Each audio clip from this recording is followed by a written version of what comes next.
Hey, Tube users. It's me, and I wanted to do a review of episode 5 of Game of Thrones, The Ghost of Harrenhall. And it's an episode that aired last week, but I don't think it's too late to put up a review for it. And so that's what I'm going to do. It should go without saying that there's spoilers.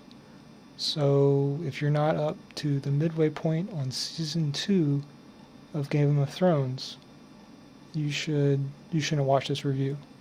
And likewise with the books. Like if you're not to the midway point of Clash of Kings and the Song of Ice and Fire novels, you shouldn't watch this review.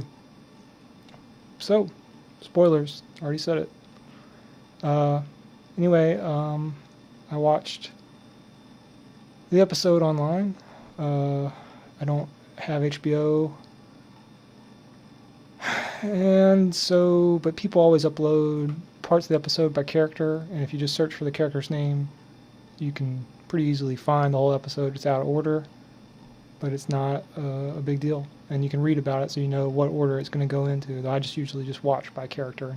I've already read what happens in the episode before I see the parts. It takes people like a day, actually probably till like 2 o'clock that night for them to upload the parts of the episode to YouTube.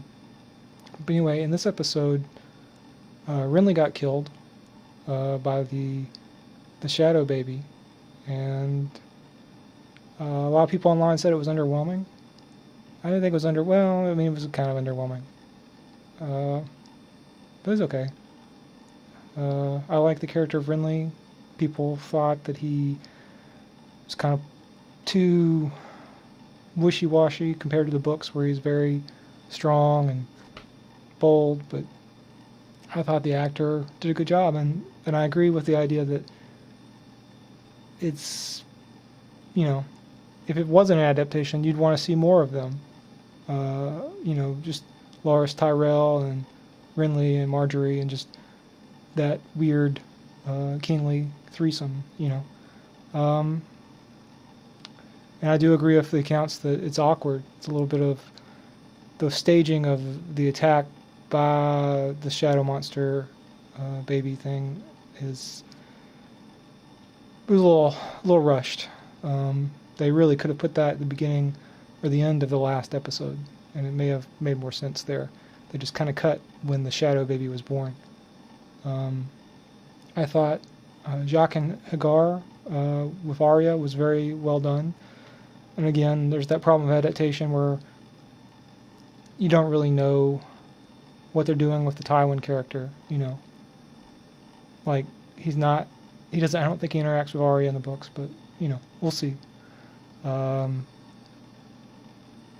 they're doing well. And I agree with the idea that she kills the Tickler in this version as opposed to the version in the books. And I think it's okay because the Tickler just didn't have that much time to make an impact like in the books, where he repeats the question, is there gold in the village?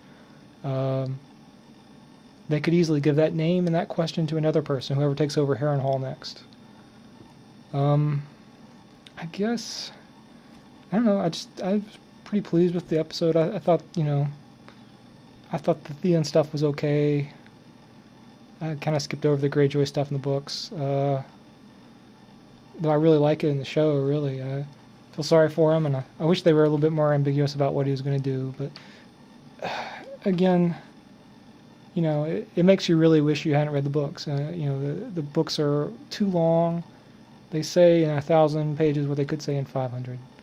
And the primary advantage of the television show is that the show's so short, and it has to be compact. And I can even imagine the show running through the Feast of Crows or Dance with Dragons books, because those are way over long and almost plotless and very hard to get through. And this show is all about compact, speeding through the material.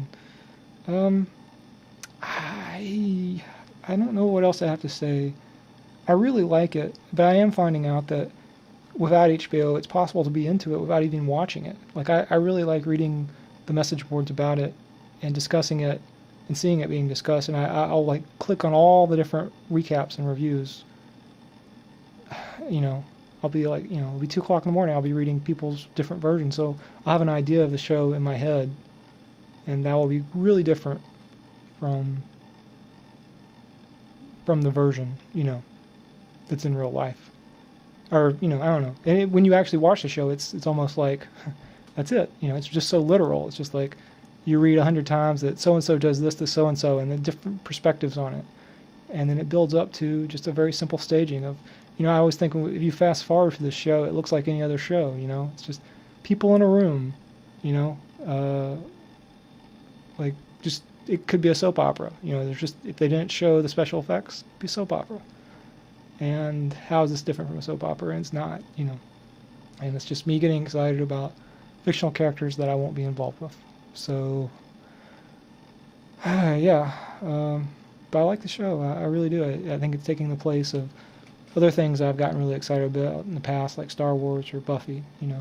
Just things that are good, but I don't know. I really like the communal viewing experience, and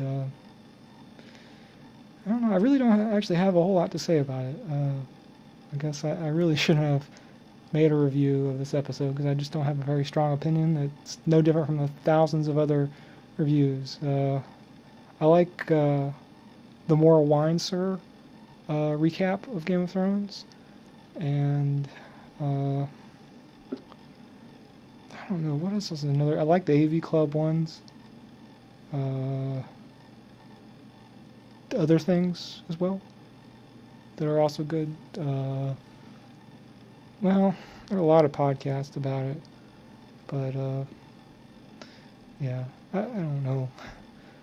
I'm just gonna shut up because I really don't have a lot to say here. I promise in the future that if I put something on here, I'll get more excited about the Game of Thrones episode, or maybe if I have access to the thing or something. I don't know. Anyway, cheers.